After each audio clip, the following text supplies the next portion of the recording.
Pour cette rencontre nouvelle avec vous, nos très chers téléspectateurs, nous travaillons toujours en synergie avec vous. Vous suivez régulièrement cette émission Génie Congo, une émission solution. Et nous allons aussi remercier d'abord toute l'équipe technique. Là, je vois Bruno Nzinga, courage, Bruno Nzinga. Voilà. Et aussi, Moron Djambé à la réalisation de cette émission. Je n'oublierai pas les deux caméramans qui sont ici. Là, je vois Dadi Koussaka vraiment très en forme. Je ne sais pas pourquoi. Très en forme. Et notre très cher Olivier Longwango. Et nous pensons déjà souhaiter prompte guérison à Karine Bébé qui nous suit sans faute. Courage, maman. Bika, nous avons appelé ça santé à Kolongon, Okrozongana. Ndego Zalaka. Oui, ça, Moussala. Moussala Gozela, maman Karine Bébé. Voilà. Merci à Romain Konda Ermac. Merci à José Ondial de l'été et pourquoi pas tous ceux qui nous suivent et surtout qui participent, qui contribuent à 100% pour la réussite de cette émission. Héros dans l'homme, voilà, alors on va très rapidement déjà commencer cette émission tout en remerciant très donc un remerciement vrai et réel. Donc nous remercions la Maison Keren. Cité des Ossements, Maison de la Prière, c'est sur l'avenue Suisse 42 bis. Nous pensons là à ce grand monsieur qui a réservé, qui a disponibilisé un cadre très bien pour la prière, donc bien aménagé. Vous qui aimeriez vous concentrer surtout à la prière, retraite et pourquoi pas aussi méditation, une bonne concentration dans un cadre respectant les normes environnementales. C'est sur l'avenue Suisse 42 bis, Maison de la Prière, Cité des Ossements, Maison Keren. Alors, coup de chapeau à vous. Il y a la restauration, il y a l'hôtellerie, il y a aussi une bibliothèque. Pasteur, homme de Dieu, frère en Christ, sœur en Christ, voilà. Et à Chantre de l'Éternel, voilà une adresse appropriée pour votre avancement spirituel. Merci beaucoup, Madame Annie Kembe. Merci à Keren Antimbana et pourquoi pas aussi Naomi Antimbanda. C'est pour vous et nous pensons à vous, Madame Charlotte Moulacha, gérante de ces beaux cadres. Alors, on va recevoir deux femmes.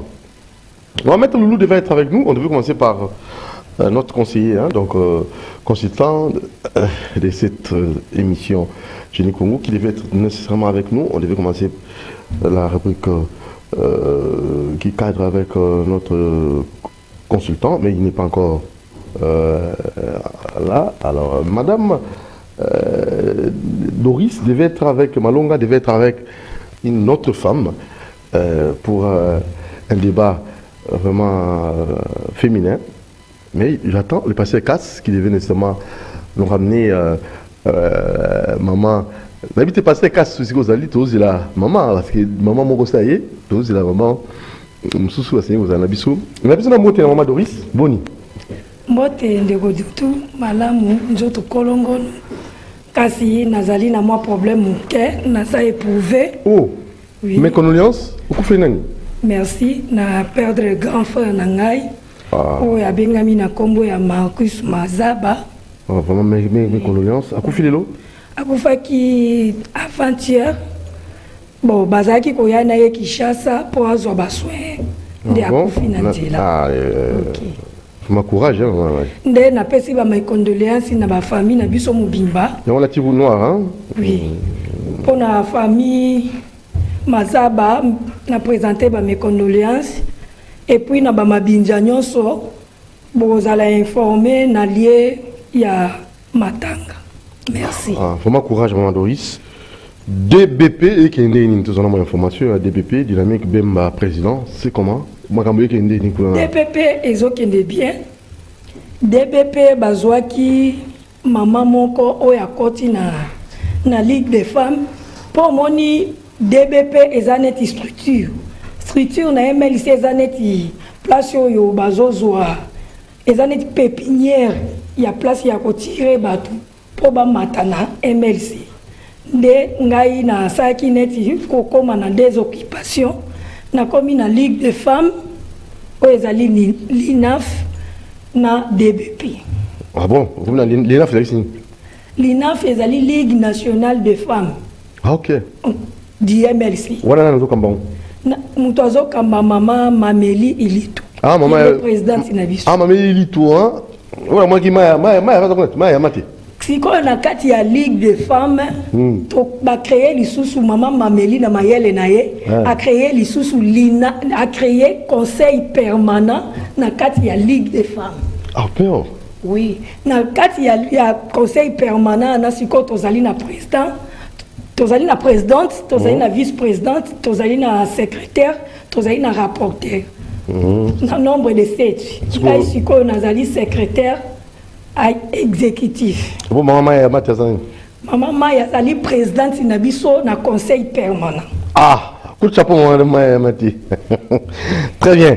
Alors mes fonctionnalités information ezali biso na l'INAF depuis ba installaki maman présidente na biso tozo se préparer siko le 19 tozo kende Kasangulu ko installer l'INAF ya Kasangulu to kende le 19. Très bien, dans le 19 août. Le 19 août biso ba maman to kozala wana. Très bien. Alors, tu peux simbo tibina maman au besoin d'abisso dans cabinet avec même faisait maman Sundi.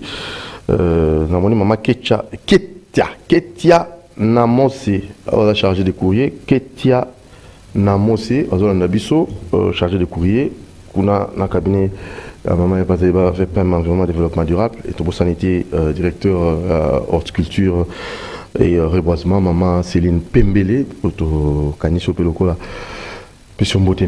Alors, toquer rapidement, parce que les sujets qu'on devait exploiter, c'est avec maman Oyo Senigozanayo, maman Nabiso, le temps à comment, pour toujours, le temps à maman, rapport à maman, pour le développement bocal. Chaque fois, chaque semaine, une fois la semaine, on aura des femmes. On a gêné Congo, parce qu'on peut s'amacancer pour Mouka Nabija qui est Liboso. Qu'est-ce que nous devons faire pour Congo et qui est Liboso en tant que femme? Mais on peut déjà, parce qu'on ne peut pas. S'attarder qu'est-ce que nous devons commencer? Par où devons-nous commencer pour tout ça vraiment redécollage dans beaucoup d'habits en tant que maman na bisala no maman domaine nabino na domaine nabiso ba maman pona ko zo vraiment ela ya malamu na état qu'une femme ou alingi ou pesa ba idée il faut qu'on assurer nano indépendance financière ya mwasi pour assurer indépendance financière ya mwasi ça veut dire moi si yo moko s'assurer nano indépendance ya finance na yo. Donc ça veut dire moi si créer quelque chose ko ekobanda ko donc la mobilité.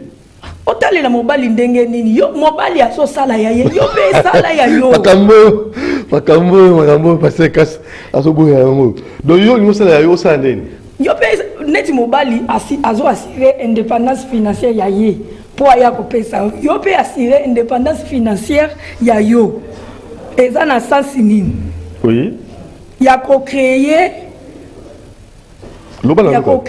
quelque chose oyo ko pesa yo financièrement moyen à développer entreprise na yo donc on créer yango oui donc likambo yango na bomu na bengaki maman na biso Nicole Zawana alonga la kashne to bengaki maman na biso pour tout chamo équilibre na débat na biso to ba lelo za débat donc maman ba signer au pesa makanisi na bango pour toute l'éducation à bana na biso parce que tout ça clair hein biso ba mibali to maratongo to ke musala bino maman botikali ko assurer un peu le reste hein ko tala bana ndeni bo signer ko bongisa ba kende kilasi dité na tongo ba mela moi te pe ko bongisa bango moi ba devoir na pourquoi ceux qui osana mutalanda kate donc moi encadré wala ndla mona nanda ko so azalité maman signé ko na bilo no so wana siko totali na mboka na biso ba maman na ba papa tout le monde tongo ke musala ndako zo tikala na ba bonne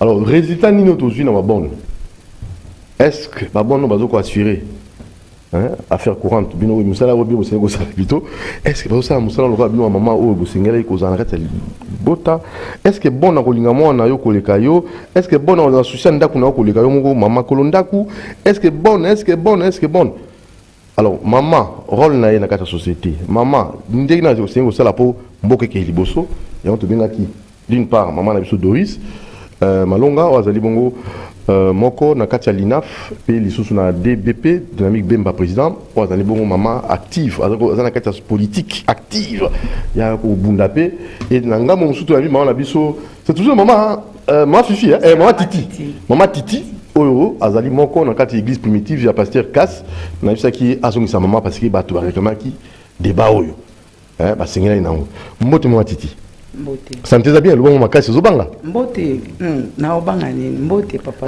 baba ko lobo malembe baloba mama ba deuxième ba yo ka mongongo na yo lobo malembe to lobi maté alors to bandai na maman otu loba déjà tinga mutu ya liboso po tozoa donc redécollage na mboka na biso abi moi ça singili déjà ko luka cause indépendance financière ça veut dire à créer mon activité l'activité no créa ngai nazali fournisseur à bois de construction na ba chantier donc aux autres fournir ba bois construction ça rendeni na salaka na kendaka ti na côté na port esika ba grime yaka na sombi na bimisi na memi na machine nde ba katelinga ba morceau c'est là ba dimension ndenge na lingi na créer planche na créer madrier na créer chevron nde ale na memi na ye nango na esika na bongisa pona koteka biloko.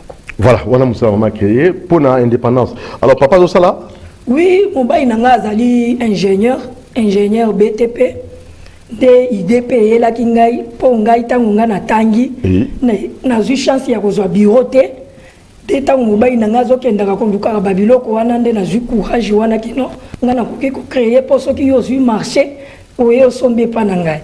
Lokola pe mobile nanga to yebanaki depuis azaki tanga na bani pe na ba ingénieur ebele de salaki pe ba ingénieur misusu ba penga nga na travers kananga sulanda uvuna otika na nda kwa talabana comme ka ndenge na lobby mtu aza capable ya kozwa ndenge nini ya ko installer eloko mobo na ndaku na ye na sana mama moko azali mama Thérèse bonne c'est maman Moussoumi. Maman Moussoumi. On a koloba vraiment c'est une maman qui m'aide beaucoup. Moyennant quelque chose, un petit rien. Ok, bien. Très bien. Mais ma bezate quoi qu'ils aient ba quoi que ndenge yo zalaka ko kamba bana na yo tango wana boni musala te na ndenge lelo yo pozo sa musala est-ce que suivi ya bana za malamu? Suivi en tout cas naza vraiment strict na suivi oh yazo sala la yo wana oh yazo sala ayaka pe mikolonyo sauté ayo za horaire hein oui naza na horaire par semaine ayaka 3 fois o etika linga mo na soki parana Maman Titi maman il faut qu'on crée moi indépendance financière moi si a créé mon activité pour tous un besoin apport on a besoin de développement en mboka na biso. Oui et le quoi lobby c'est vrai. Moi, ça que créer, quand moi et le komoko et que soutenir mobile nae, et que sunga pe libota nae. Par exemple, il y a le billet à te karababois. Mais nga indi dans le balan bonnet, c'est que déjà qui n'a pas infirmière. Mais entre temps, n'a pas moi activité dans la salle à te karaba jus. Ah, au te karaba jus hein? Ba jus et puis ba maille ya canadienne, ba nini hein, n'a pas jurant langa. Oyo akinda osala ba commande atekaka hermonga pe na kinda ka na tali tout ezandeni et puis na suka na zumbongo chaque jour ou soit tous les 3 jours ayaka to sali rapport ngai par exemple samedi lokola samedi ça moi relax na koko kende na tali ndeni ezandeni ezali donc moi ça ko yiko sa eloko akoko sa moi malewa liboso porte na ye moi ça ko yiko sa la mikate liboso porte na ye. Moi ça donc pour que moi ça a moi quelque chose et ça te pour et ça y tout ma casse mais il faut moi c'est à luka et moi que ça pour le développement boka pour la soutenir penda kunae voilà la problème si vous ni ne préoccupez parce que ça c'est on est dans point mo ozaki na bosinga pe pour me éclairer un peu opinion l'autre fois tellement vous avez mis ça tout on va équilibre za quitter mon yo na maman de bénédiction a passé au moté vous avez été dans mon komoko yes quoi zalaki yemoko alors ngaki l'autre ça la débat mo équilibré bon là débat peut-être dit makanisi ko pesa maele pour moi si ako participer activement dans le développement mboka mais na ndenge ya kuluka pe ko bebisa foyer na été ko bebisa venir aba na été kasi yango nalobi nayoki ye koloba ke aza na bonne me ngai na permetaka mpenza te babone bazala na kati ya bandako preuve autrefois nalobaki mwasi place ni eza na ndako ntango oza na kati ya ndako bajeune fille bazali soki mpe oza na bonne mais il faut être capable de gérer ndako na yo moko bon azana peut-être ka kendo sombelanga to eloko bu kendo so mette kotika lokola ba femme travailleuse basi oyo balingi bakoma lokola mibali babimaka tongo azongi 22 nyonso na ye eza bonne na ye mutu azosala yango mona ka suka balobi bonne eza eloko malamu ti français yo journaliste mutotanga bona koma katina niveau tango ya zate mobala ye asengi biloko akolia nana oservir bonne mutu oservir yango mona ka suka mibali ebele bakomaka ba mibali ya ba bonne pe ebele babotola pe basi o basalaka mibali na bango a partir ya wana ko bima tout le temps oyoki ndeko nanga lobi akendaka tiba maluku soki akendaka wapi ko sala ba activité na eti akendaka ko déposaka na ba entreprise mususu ya construction et tout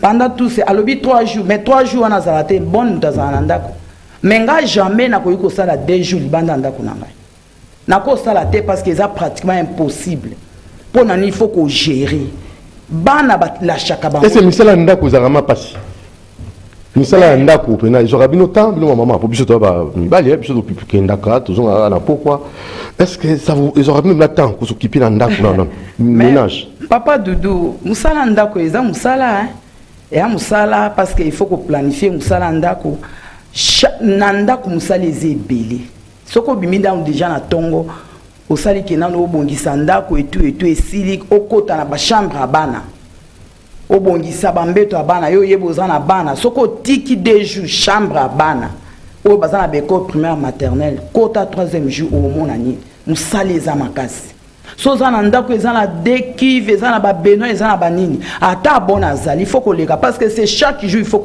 ko tia nini brosse na kati pour na protéger pe bana basi musala eza ebele na ndako sikonga ta on azana ndako so na olamba mikate na batongo na sisi na coach na ndako nazui moi quelque chose nanga nazana ndako na osala papa Doudou je vous dis moi sinyo soazo kanga lelo misala eza ebele na ndako ya kosala d'ailleurs na ndako musala esila kate okomona baye ba uniforme mususu ezate ba bouton e okoluka otonga parce que bana il faut bakende okoluka omoni abwaki kaye wapi soki otiki bango moko ezaka passe donc maman aza vraiment mutoyo il faut azala vraiment na kati ndako à tout moment pour na koveiller bino boza mibali okoza mobali mususu ayeka boyo sabarita okotaka na chambre bo akuti chambre désordre abimaki mais musala pe na ya bongisa chambre il faut ko étaler mbeto il faut ko bongisa ba moi place à côté bilamba papa nyonso wana ba slip papa ifeza de sika nango ba sengde na ye oye ko faciliter ata yo zolamba mikate libanda akoko ya yebike panyo ezana ba slip mais ba mama ebele ba sala yango te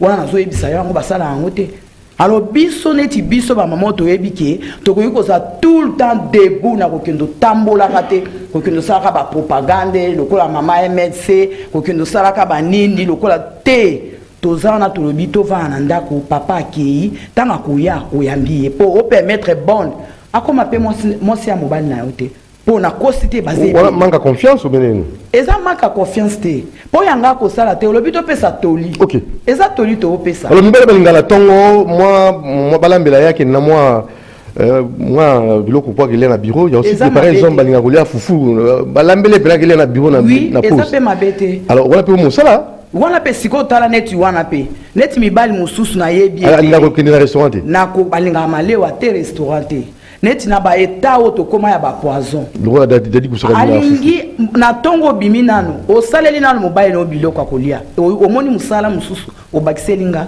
obongisi nanu glacière na ye otiele moi mai otie moi fufune biloko na ye akena ngo tanga kolia babenga ngo kanga journée akokanga journée titanga ozonga na pokwa la nyoso kozonga ba doris wa musala na bakisi wana o miwa balinga fufu moto fufu na thermos bena ba tena na coffre kuna na car ya ka biloko en tout cas ba doris mobali na ndako il faut ozala pe na compréhension comme si boy kolinga pe ko surcharger mobali mwasi na ote quand même tango mobali asi ayebi ke yo oza na musala nga pe naza na musala akoluka un peu ke ba restaurant ezali alia kolia na restaurant ezali mabe te bien ke mibali misu balingaka te mais majorité baliaka na restaurant. Majorité mibali baliaka na restaurant de Kudutu. Atu balelo mo misala ezali belle na ndako. Misala ezali ebele na ndako oui. Misala wana to coordonner kango na papa. Nani c'est quoi ça seigneur, nani est chef? Beaucoup na chef. Qui est le chef de la maison? C'est papa non? Papa n'est pas chef de la maison. So beaucoup ça na ye. To sala na ye. Neti boye ngana ko kina tongo wana. Place ni zelo, place ni zelo. Biso nyoso ndako eza ya ngai na papa. Est-ce que ndako eza ya mutu moko? Ndako ezali ya ngai na papa. Biso nde tozo gérer ndako wana. Na pesa exemple ndenge mama lobi mwana ko kende classe. Ngana zala na ngai na oloba o ngana vivre na ndako na nga. Jour mususu ko sela ko senga kena bima 5 heures na kende kinkoli. Wana vraiment papa po boni na ngala la raté ayaka kuya. Na tongo wana papa ko s'occuper na mwana. Papa oui. Mwana za na 6 ans. Papa sukuli mwana. Sukuli mwana ye moka koti na douche ala tesi uniforme. C'est son fils. Oui, c'est son fils. Papa. Il faut montrer l'amour. Ce que moi j'ai fait, ce n'est pas un travail. Nazo sala ngone na amour ya mwana nanga, il faut na bongisa. Siko yo papa yo sala ngote poane. Papa bongisi mwana afisa kinaye atie soki ba camarade yo bakendaka na ye classe bazali. Bakei elongo. Ce n'est pas dit que quand maman a condamné à la mwana de Doudou. Ce qui maman a zali ko bela, bozali to na bébé. Balongo la maman ni mwana bébé pampex maman zo kokati. Papa ko ki ko sala te. Papa ko sala. Pourquoi tant mwana bongala papa yaka c'est mon fils. C'est mon fils. Mais ce qui mwana za to na moi ba difficulté mo bo papa sala te. Wana nyoso tu, il faut to sensibiliser mibali. Basani. Mibali, il faut que Batika goigoi. Batika goigoi. Batika kozala un peu na ignorance que maman ndia so ki parakaka na mwana, maman ndia ko ki ko sokola mwana. Yoka si mwana so ka komi 8 ans. Est-ce que ngana ko sokola e? Na ko sokola te parce que tango ko ma 6 ans, er moko na telemi na teli e mai, so ki mai bi mali ko lokota na douche sokola.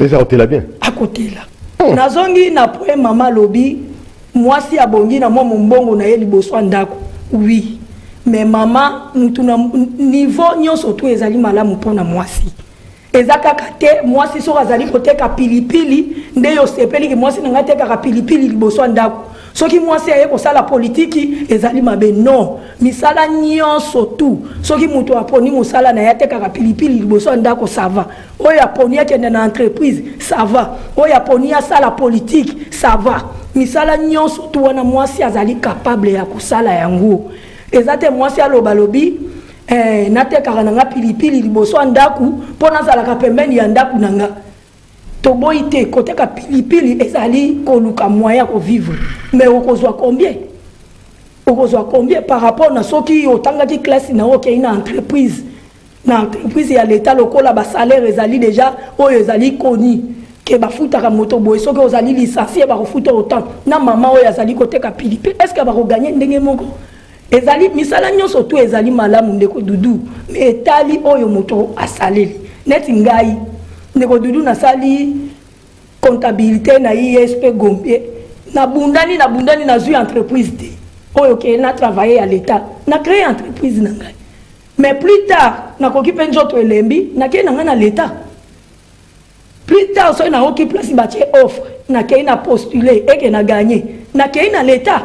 Mais si ko yo soki na tanga ki mena obi, ngai kuna na l'état na koki postuler te, ngai kuna na ba entreprise na okende te, na te kaka mabaya na ngai, ndenge na suki boye, pona zo kaka mbonga mabaya, ou bien na tia kaka pilipili na ngali boso, wana ezali mabe. Moi si mi mona capable ya ko travailler na dimension nyonso.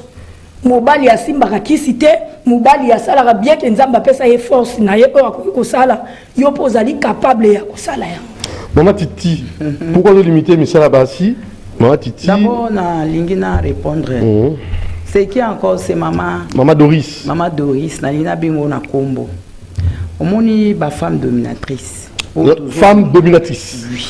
Maintenant on permettre que bango na mobali bazad donc pour na bango mobali na mosi bazaka ndenge moko c'est que ya capable ata kolamisa mobali ne fufu mais ya za bonne santé yaza capable ko sukolisa mwana na ye mobali na sukola mwana na ye ye aza malade ta aza bonne santé pona nini parce qu'il faut ba gérer ndako batomi bali ce n'est pas normal yazo lo ba pona nous ici nous parlons pour toutes les femmes basinyo so bazoyo kabiso na ebite moso aza normal oya kolinga mobali na ye asukola mwana me po ye azo pressé pour akene sika songolo pakala moi c'est normal au sala ngote et moi je préfère que mobali nanga a dominé ngai po nazala moi si parce que moi si o eza que mobali a dominé o que moi ça dominé mobali wana ekomi abomination tika na yebisa yo esprit o bozana ngo ya émancipation ya ke mobali na moi si bakokanaka nde yango ezoboma bino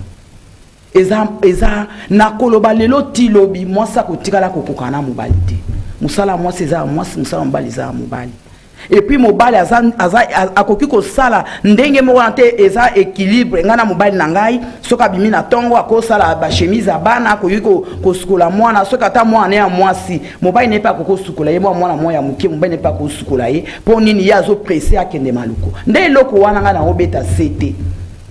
Il faut qu'on soit capable. Une femme doit être une femme capable de soutenir sa maison et surtout de soutenir son mari. Moi, je ne peux pas permettre à mon mari. Atta qu'on a zo kende wapi. Il y a le temps. Son alam qui n'a 4 heures. Ba maman na biso kala baza ko la muka 4 heures. Ba la muka 4 heures. Au moni ke bazo kenda bilanga. Ba si ba poli bilamba ba komi na bilanga ba poli. Na permettre ndeni mobile nangai asukule moi na bilamba asukula basani bia sa eloko musu. Na ko batana ngai ezali.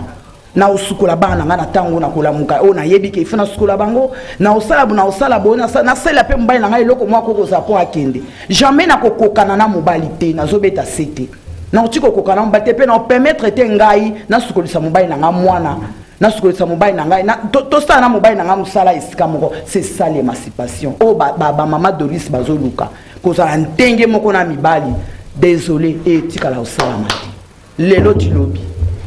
Voilà, Maître Loulou Sakomi, donc on a la deuxième partie à l'émission, hein, Maître Loulou, pour la Tomé sur le en tant que consultant la Bisso, on a la deuxième partie. Alors, Maman Doris, vous qui réplique, Makamboyo, et là, quoi, c'est déjà une femme dominatrice, ou va-t-il là, mobile. Et puis, s'il te plaît, Nabosani, s'il te plaît. Matiti. Au moins, moi, je suis à Nzeta Mino, et à niveau naï. À Nzeta Mino. Mais ce qui est dans le na bamakala wana. Allez sakabana na wa teka kama belé aza capable ya kotangisa bana pe aller saba wa teka pe pilipe soko ba licencié nyonso ba ministre ya basi ba député ya basi soki maman teka pilipe la zate ba osoma pilipe pa nani il faut biso tout za ba licencié biso tout okenda ba misala o mibali bazo sala to koma ba ingénieur pour le kotangisa bana moi si na tina toté ezana tina soki ekomi ke mobala ye a 4 classes oh automatique oui. Moi, je suis à 4e décimale, je suis à 6e, j'ai diplôme d'état. So libali na o 4 ya kobala. À quelle classe? Oui. Pour nani? Pour nani na mema ye wapi? Na mema ya koma nani? Ye fa suko wapi? Et suko na yebisi wana. Bandela ngo na lobi. Azotanga azawana na zokolisa ye na zola kisa. Donc moi c'est asuki ka pona libala pona maman Titi. Pona libala pe musala ya na ye. Yabo maman Titi, si je wana na lobby ya ke ko limiter mwasi kana misala oyo ya se na se ya koteka mabele eza na niye na musala na te eza musala malamu selo mutu na niveau na yendenga sepeli asala na ye ko lobake mwasi akoki pe ko sala na ba entreprise parce que selo yo mwasi asala kaka koteka liboso ya ndaku asala misala ndaku bele misala pona misala ya ndaku nde bongo soki azali ko sala na entreprise akosala pe misala ndaku et puis ndenge na uti ko lobake papa akoki ko sala musala ti ndenge akoki ko occuper na mwana ti ndenge nazo bima na tongo na sina soli na papa musala na eza censé ke ngai nde fo na sala yango sikoyo nakomika bola ndenge ni mwana ifo akende classe ngai fo na kende musala wana po omoni ndeko mama kolobaka teke kotangisa esuki wana il faut oyeba pe moyen de vivre mbongo hein l'argent et nyo batango to luka ba misala to so sala eza premièrement pour to gagner mbongo au détriment de l'éducation, il y a des découvrir ma banda, bazanata dialogue na mamate, na papate, papa na maman batolo soli banda, bana bango éducation diffuse. Il y a ceux qui allaient pour l'éducation. Donc comme nous vos élèves, il y a un foyer, il y a des démissionnaires. Si papa a ça, a obéta libanga, il y a pour obéta libanga. Là, bon c'est de base. Oh, bisika ba ministre wa sengo bima. Bisika ba député wa sengo bima. Bana wala commune nini? Bana bombe? Yoka sikoyo.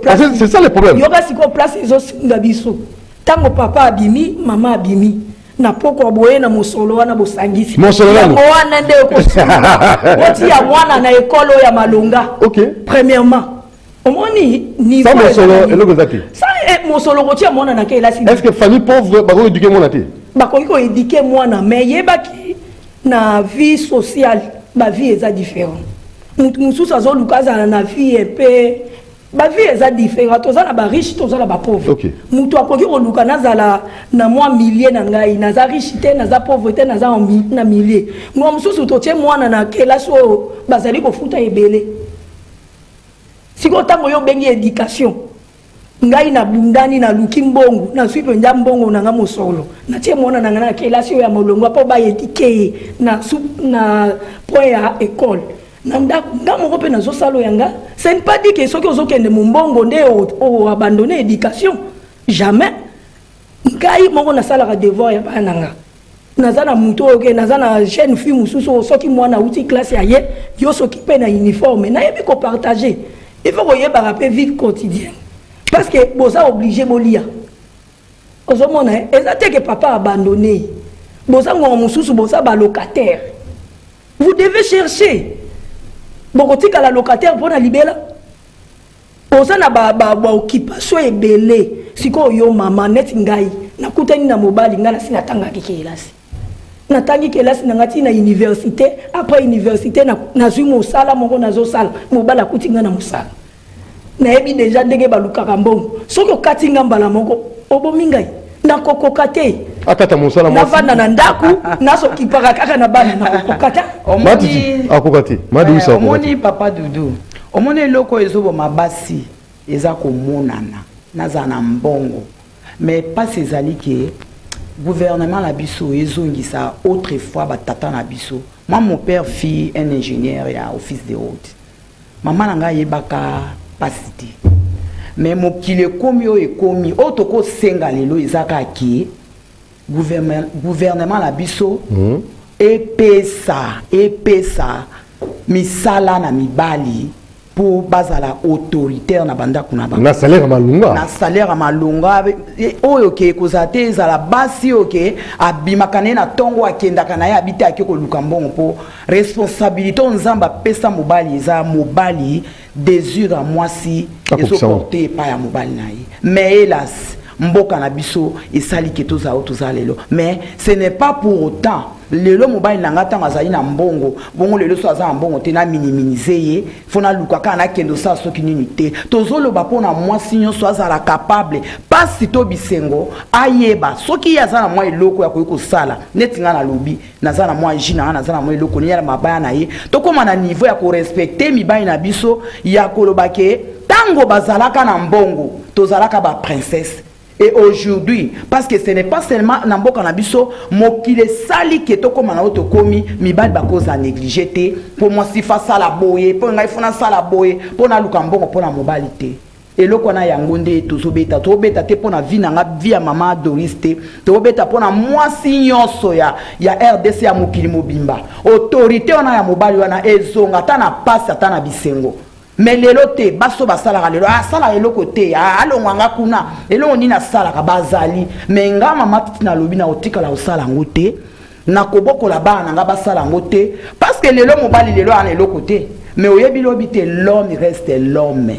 Voilà. Donc pour le pouvoir mobali basimbate il est le chef aza chef totika la peko kokana na yete aza mobali wana autorité na nzambe muto apesa yango et puis ceux qui toza na banda ko to respecter bango aza na mbongo te ebele lelo ba olo baka ba na mbongo te saka lelo entreprise ebele ekufa bazalaka osalati mais le lokola ekoma boye comme isko to minimiser bango parce que ba osa musala te to bando sukoli saka bango bana loka mama Doris to bana ko lam to lam saka bango fufu wana nga na lobité soki toza vraiment basi ya ma komi toza vraiment basi oke ba lobi basi to ba ko respecter mibali na biso to pesa bango esika na bango to sala misala na bandako na biso pour na développement ya mboka pe ya bana. Alors to comme la souka donc tous on va le kabani na yo na maman Titi pour toi on va mettre Loulou dans la deuxième partie émission. Oui maman Doris toujours que nous madame la souka ndenge maman lobi biso na ba papa toza ndenge mokote toza différent différence na biso eza ke yeza sexe masculin nga féminin différence yango wana et puis tango balobaka émancipation eza te ke yo komi mobali émancipation mingi ezaka basé na ba entreprise na sens ke eza na ba entreprise mususu pe omona poste wana mwasi soko aye ko kipe yango bakitisi ye salaire mais tango mobali azalaki bapesaki ye salaire mususu ozomona nde tolobaka émancipation wana et puis mwasi mususu azomimona kaka ke aza kaka mwasi avanda kaka na ndako balukaka bayela ye différence eza koyebisa mwasi ke oza capable ti ye émancipé oza na valeur wana ya kolongwa awo okeiti na présidence oyebisi président tala biso ba maman en tout cas quartier otovandi ba garçon bazali ko critiquer biso eza te ko banga ke poste wana natinda nde papa kende kolobela ngai ozali capable ya kosala o nyonso tout papa akomi ministre yo po kokoma parce que kozala ministre kuna eza mayele mutu na yo po tangaki kelasi de quoi ye ndeko dudu na pesi neti point wa lobi ke papa akoki kolamba fufu te siko mama seke na ndaku na mwana na yo ya mobali okoki kolakise kolamba te mwana na yo azali nanu moke akoki koyeba kolamba te yo okoki kolongola mwana na yo awa na Kishasa te akei kotanga na Lubumbashi pe avandi na homme tikanga na ebisa o batu misusu bazo ba chance abandaki na mobali na ya zaki étudiant azokende kotale na homme akuti ya lambi pe na lei homme est un peu différent eza te ke na critiquer na tindiki yete mwana ngai nazalaki vide yo chenga zemi yonde oche zemi wana na bolingo na biso zemi ekoti parce que ngamo na mitielaki zemi te mwana aza ya ngai na yo lakisa bolingo na yo epa na mwana. Ok, alors numéro de téléphone pour na kosukisa ndeko dudu na pesi numéro de téléphone na yebisi pe ba maman ya MLC ba maman ya Kasangulu l'INAF epesi bino mbote le 19 tokoya kuna pona ko installer ba mama yango nde na yebisi mama Titi comme ndo lobaki to voyage aka tala ke le 19 naza kende Kasangulu comme pe mususu ekoki koya na kei Équateur mususu pe ekoki koya na kei Kisangani papa atikali ayebi ke mobile nanga ke musala to pesi numéro ya téléphone 085 811 3500 Bandela Bandeli 085 811 3500 Maman Titi pour la sukisa ngai na sukisika boye na kotikala kaka tango yonso kolobaka ki ya pese exemple na pona tozo sukisa ke okolakisa mwana na yo musala te ya mobali mwana nanga za mobali na ngai te nga problème isaka ya mobali mwana nanga aza mwana ngai akenda ometi mokolo oyo ye akokoma na libala na ye na koyebisa ye kolinga te mosa dominer yo nde dominer likola mwasi na yo et puis ka eloko mususu akobakisa eza te totika mibali na position na bango totika lokoka na bango te ndenge ya lobi ya koza totanga classe ndenge moko totanga classe ndenge moko te mobali aotikala ka mobali totika lokoka na mobali te na bango lelo ti mukolo yesu akoya. Voilà, merci maman Doris. Numéro langa oui, numéro de téléphone 081 004 86 34 Bandela 081 004 86 34. Donc, maman, quand une église primitive, pas passer casse. Et bien, pas passer casse, passer à l'écho Isaïe. Passer à l'écho. Voilà, merci Mme Doris Malonga, DBP, Dynamique Bemba Président. Merci beaucoup à vous. Merci. Merci Maman Titi. Rendez-vous, je crois, binombo quand la date à l'élo. Chaque mercredi, ça va jouer à maman. Donc même les femmes qui nous suivent, parce que tu m'as dit maman, maman, c'était très capital. Donc la deuxième rubrique, tu l'actualité avec Maître Loulou. C'est parti.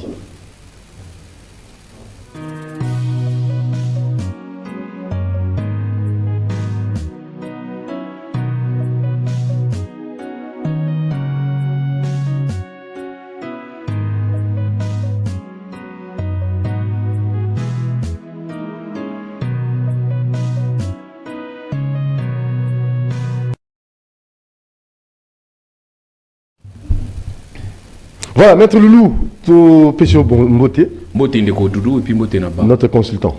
Voilà, Mboté Naba, téléspectateur Nyonso. Très bien. Babisinga Nini, son et bungi. Son son est un problème. Et mes bungi. Non, d'ailleurs, c'est que tu as un technicien Makassi. Félicitations d'abord, son et bungi. Baza Makassi, donc Dr. José Andia et Alain Kabongo. Et puis si na pesi Maman Doris na Maman Titi. Maman Doris na Maman Titi na pesi ba rompe Mboté. Ah, yoki, yo na papa. Na yoki na comprendre. Na vie que yo a fait kende, il faut tendance hein, ils ont des tendances ils ont kaboma mais responsabilité à mobali comme chef na kati ya foyer.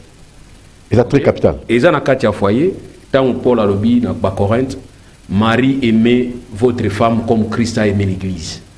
Et Christ est lui-même pour nous demander d'être son exemple, à toi imiter à quelque sokola ba discipliner makolo.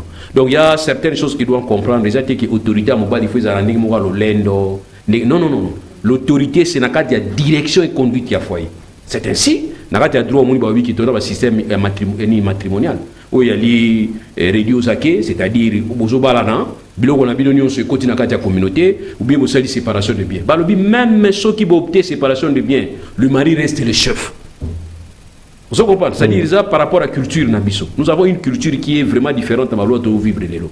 Parce que l'homme na kalela qui maman kota na zamba mobala za na besoin de 3-4 femmes pour na ni mobala oki musalate afandi babasi ba iluka ba manioko ba kopesa mobala alia na olia wa lelo fier apesi ne lokote na wana culture na bango ya biso ya kala mais natang to continue na culture mususu za sikoyo to longwa na culture na biso to monya mais est-ce que oya bango otozi wana poza chini Congo est-ce que ça développer mboka la biso to ezo zoni sa biso ba problème résultat ça dépend des résultats otozi tout le monde a bana mingi lelo na balabala ba foyer mingi za suko umela te bana mingi belela balabala bazo o ba shege est-ce que yo ma kalama dudu kala tant biso to ko ba shege balaki qui est un enfant abandonné hein couple bandiga balani ga lelo couple balani ga lelo lobby bakabwani mais kala ko kabwani ça qui impossible pas ba koko na biso et ça qui impossible parce qu'au départ il y avait de valeurs et de quelle valeur oh ça qui basé sur certaines réalités. Donc voilà un peu pour nous qui est la culture, qui est pour un contexte. Mais est-ce que les conséquences? Mais les conséquences, tout le monde, ma balle est où mais la soutien. Maman qui est Moussala, papa qui est Moussala, nous sommes dans un contexte différent où ils ont un poteau. Où ils ont un poteau, maman qui est Moussala, papa qui est Moussala, bazana babenga soba nounous na bango, bazo futa bango pekito. Nounous pesa Moussala. Ba o babenga soba, o batika bana mike ba bébé, ceux qui banini babenga. On a un poteau. Mais ici, on a RDC, ba crèche. Voilà. Mais on a RDC maman nyonso o abotimo on a surtout na tango na to bien na tango akala na ba na RDC à l'été parce que na tango le to comme na mélange to ba sur culture qui on parler sur o ya kala maman o kanga mo na mu Congo R nyonso dudunga je me rappelle mère na biso atinga na mu Congo azo menisanga libeli nzela hein Alexis Galibeli na ndinga sima na benda Galibeli nzela donc azo menisanga libeli R nyonso bisika nyonso mais tala ba maman ya Congo alors Sony a mis sa libéré dans le oh somba ga bibero somba na biso ke wana kaka yo komelisa yango na somba bibero na miliki pourquoi yo melango siko soki do yo soki oboyi komelisa mwana miliki yo mto komelango ponga na mela miliki wana te zo comprend donc abi ke za problème ya temps o toza na moza temps e ba culture na biso akala te yango so ça l'approche ya kolba ke ma mobile atika la autorité c'est bon temps alobi na suka na comprendre ba to ya pasteur Kass non. Oui, il y a un église positive. Bango ça bien, bani di ba West Africain ba ki parna ba wote. Ça veut dire quoi? Ah West Africain mobile aux en bas na si 5 na kati ndam. Ça aussi faut avoir les moyens. Quand je dis les moyens c'est pas financier, les moyens aussi énergétiques. 5 côté ba si 5 na kati ndam. Mais parce que à la 10. Et moi ibindi nga sala. Il est fort comment? Mais je lui ai posé une fois la question aux Aïna et au na yo na tuna ki nga vivre yo vandeni. Pour bisoka moi si ka moko to na bango déjà ba problème de belé au sentir que on a moi chose mais comment est-ce que Gérard Bango c'est ça il faut une question Nous on a parlé de quelqu'un qui a côté la ligne. Moi, je suis au Calais dans Zela. Est-ce que votre mère dort déjà? On a qui est sauvé. Mon corps. C'est quoi ça, on a 10. Non, parce que il est trop fort. Hein? Faut que tu livres avec sa vision en salle. Quels sont les secrets? Les secrets de ces grands messieurs. En tout cas, il y a une fois, il y a une fois, il y a une fois, moi, on a zani dans le bon 10. Mais là, vous êtes tous des hypocrites. Pour vous avez ma copine et bien dans l'Ibanda. On a une question bien. Oui, les hommes sont des hypocrites la plupart. Ils ont des copines, mais on peut s'impressionner dans la implicité de la haine. Mais ceux qui ont des hypocrites, ils ont sa copine. Ma copine est belle là. C'est quand ils ont chance, c'est pas copine, jour à reçoit homme dans Syrie qui est naïe. Mais quand il va prendre 10 femmes, quand il va en visiter, vous croyez qu'ils vont tout bas heureuse? Non, attends. Même Corée, le big Zosa Basikatri, ils ont la capacité à rendre les banques heureuses. Au monde ouest africain, il faut se mettre à 4. Si vous avez un salaire mystique, ma puta 4 au sommet. Ça aussi, c'est un problème déjà. Donc, quand il dit ça, il faut appeler sa bateau, il faut avoir les moyens. Il faut avoir aussi les moyens. Et ce n'est pas aussi une obligation. Selon lui, des appels obligatoires. Tu vois, c'est l'église obligatoire. Rose à la mort, selon Boujinayo. Alors, ce qu'on a beau à to sambisa o azana bango 10 et ou soit mutu azana bango 10 a sambisa o azana bango moko. Muta vivre vie na et puis dans tout ça c'est la Bible likamte. Oh, mais oui. Koko c'est la Bible likam pourquoi pas justifier likam zo sala. Mais là na yo o barba to melandambo Paul alba qui pesa 20. Yo zo be l'estomac. Voilà, mais la 20 pose la bière ndengini. Oh, parce que 20 na bière za ndengini mon côté. Paul albi mais la 20 et puis albi on pas ya Timothée. Donc, il faut que vous maintenant, aux Italiens, il y a les Bengala qui ont en tant que consultant parce que. Et le problème, c'est que dans le but de cookies. Oh, voilà, Nassi dans le but de cookies. Mais on c'est là qui est acquis vraiment. Ah, il y a un peu de ça. Moi, polémique, il y a le terrain où il y a. Baby, tout ça. Bon, les gens. Qu'est-ce que les gens pensent parce que ça fait polémique, bon, ça fait débat. Autour de Zakari parce qu'il y a des Mbokar tu veux comprendre l'ingala.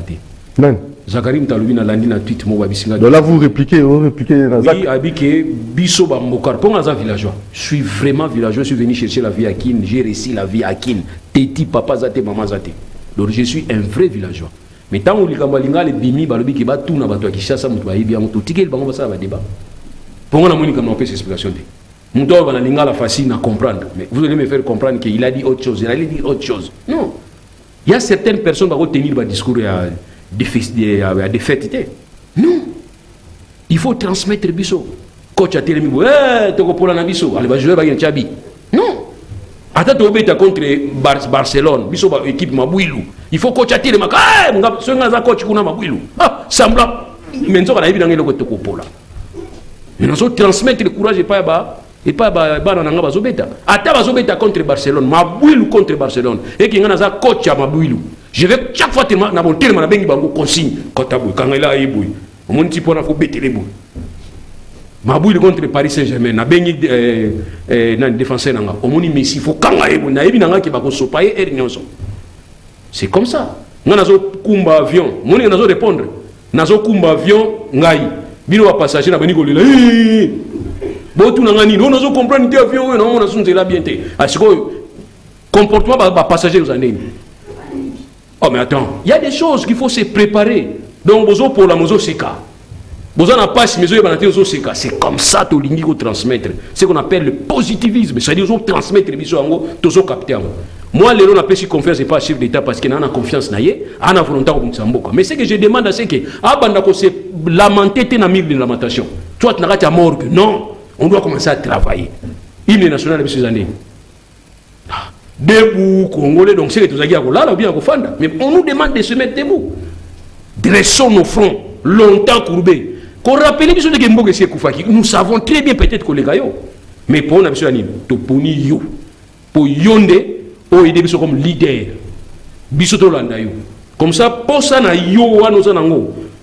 Ils ont été patientés, mais l'énergie qu'ils ont transmettre biso, to capter un peu, moi on a biso ça nini, et élément, et puis to redresser ma front na biso longtemps coupé. Voilà. Deuxième point, l'Ikambouya du roi Séni déjà Toto azui comme secrétaire permanent, secrétaire donc Nakatia Seni, mais la Mouka, la élection, la dépolitisation à Seni, je ne sais pas. Quel conseil pour tout ce qui est là? Bon, avec ce qui est vrai, dans peut peut-être évoquer Moussayo. Dépolitisation, dans mon moment au bureau, déjà, c'est Camille. Et comme ça peut être la Mouka, comme ça. Je m'adresse dans le régime, il y a place. Pour l'élection est la transparente, ça dépend de la participation à acteurs par partie prenante.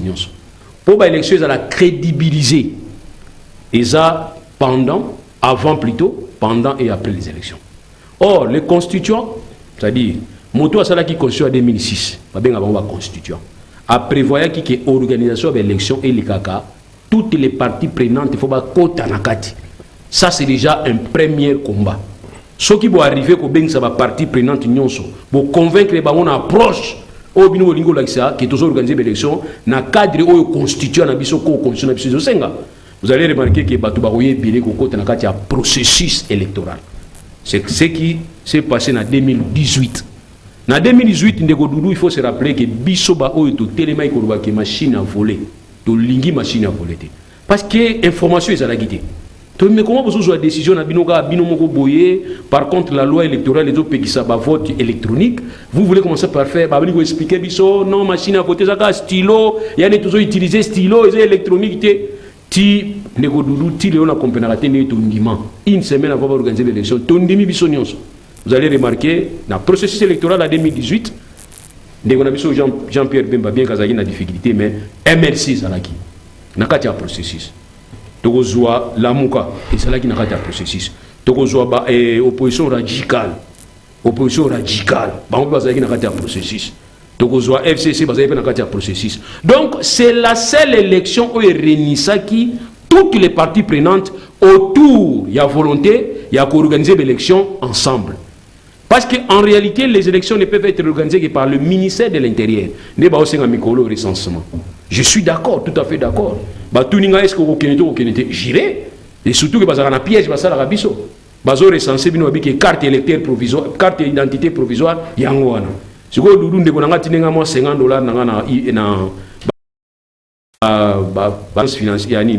institution financière, tant on a côté Wabiko, pesa carte de recensement. On a boyé dans Gaïpo, na Monique, Bato organiser un régime, on a opposé à régime. Mon frère, bon, nous souhaitons. Bato belé à IDPS, va regretter, n'attend un enrôlement. Beaucoup ne enrôlé, beaucoup ne sont enrôlés, ils ont un morcuta. Mingi bazanga bakarte, n'évitez pas voter n'engi sous. Donc, pour la tout simplement que quand c'est une démarche purement administrative, on a une politique parce que j'ai besoin d'une carte pour permettre de l'identifier comme tel. Parce que carte d'identification à Congo est provisoirement tout ça la carte électorale. Donc, pour la meilleure élection, ça je lance un défi. La meilleure élection reste l'élection organisée en 2018. Parce que toutes les parties Bazalaki Nakatia système, ils ont crédibilisé le système. C'est ce qui fait que les résultats sont sortis. Je ne dis pas que c'est le meilleur résultat. Parce que sinon j'aurais des problèmes avec la Mouka. L'organisation de l'élection est bien. Ceux qui résultent, c'est qui m'a bé, tous ceux qui m'a l'âme, on a battu la Mouka. Alors maintenant pour 2023, ceux qui l'élection est bini, constant nanga, battu la Mouka, bolim sanga pardon. Yanga. Ceux qui résultent bini, il y a l'élection. Et qui vont sentir accalmie, c'est-à-dire qui n'y a moko yaka simama tension. Ceux qui vont sentir qui n'y a, c'est qui battu ça d'accord. Ça, c'est moi, c'est mon l'impression que nous avons ça. Parce que ce Kabila Sala qui est rare. En Afrique, on dit qu'organiser des élections perd, c'est impossible. La personne qui organise l'élection ne doit pas échouer en Afrique. Souvent, résister Zara en faveur naïe. Oh, 99,9. Mais au moment où on va opposer, comment 99,9 yo président les gassos réélu. Donc, pour nous tout simplement que ce qui Kabila Sala qui est rare. Nandinga Zaki na Seni, parce que Seni Zaki ailleurs. Ah, vous voyez, non? Cours constitutionnel les Zaki ailleurs. Vous voyez, non? Ce qui est rare qui va tripoter les résultats. Babi Moussaki, Chadari est élu président. Mais les bisous, tu vas nager, tu vas nager, tu vas nager na Bangando, tu vas traverser na Brazzaville. Mais les résultats, tu vas bimi, qui au moins la main est bimi. C'est que tu s'attendais qu'il n'a pas. Donc, c'est que l'élection, ils ont bien douté. Parce que hier, avant de publier les résultats, vous comprenez déjà que l'organisation, ils ont mal monté. Nous avons dit à victoire na yemoko. Donc pour dire que les élections sont organisées en 2023. Ce qui vous dire organiser au na omona wana.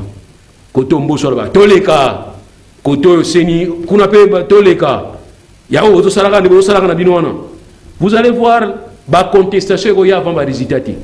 La contestation qu'il y a avant pour organiser. C'est ainsi de mon.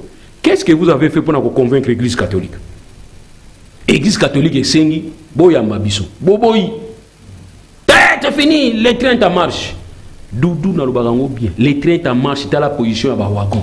Ce que locomotive est en ciment. Bawagon est en liboso. Et que les trains ont marché, c'est qu'ils ont marché. Il y a un problème. Ou bien soit, arrière, il y a. Toso kutana ngona bakota basonabata. To ke les trains qui sont sur liboso. Ils ont qui arrière, alors ça c'est un problème. Donc, on va tourner sur Bawagon qui est en ciment. Nani, Moutozo Kumba, Abim Sarelo, il va être à la liboso. Donc, pour dire que vous avez une pente. Bawagon wana ya bino wana na mutu locomotive za kuna force ya kobenda bino zo kita na pente bino bolobi ke to décoller non bo décoller te tambo ko na plat bo telemo place to ko kuta bino église catholique boyamba biso c'était simple boyamba bango lelo komi on to na mabona ndenge ya Nicodème obi Nicodème nde bayamba ndenge ya kena kuta na iso butu ya kobata ma na bimsa ko to di faire benanga o luka mutu Nicodème ma po osenge pardon soit makamolo baki na moyi non ya ko luka na moyi. L'église catholique peut avoir un problème, il pour aller charger. Bon, on va aller catholique, on va mystique, on va aller deux fois. Bah, bien mon avant. Soit ça la messe voit. Soit bien oh. Na mon une fois va recevoir. Va recevoir ça na deux fois. Soit moi soit né bozo sur la normale. Soit moi c'est un bon. Bon bien là bino on a deuxième fois c'est un bon. Jour ba musabino deuxième fois vous à la mystique ba sango. Alors, tout ça, le processus électoral, ils ont bien que toutes les partis concernés ne croyez pas qu'ils ont un monopole pour organiser des élections. Vous allez organiser des élections pour résister à Nabino, mais acceptation sur le terrain, c'est un problème. Puisque Kabila en 2006 a gagné.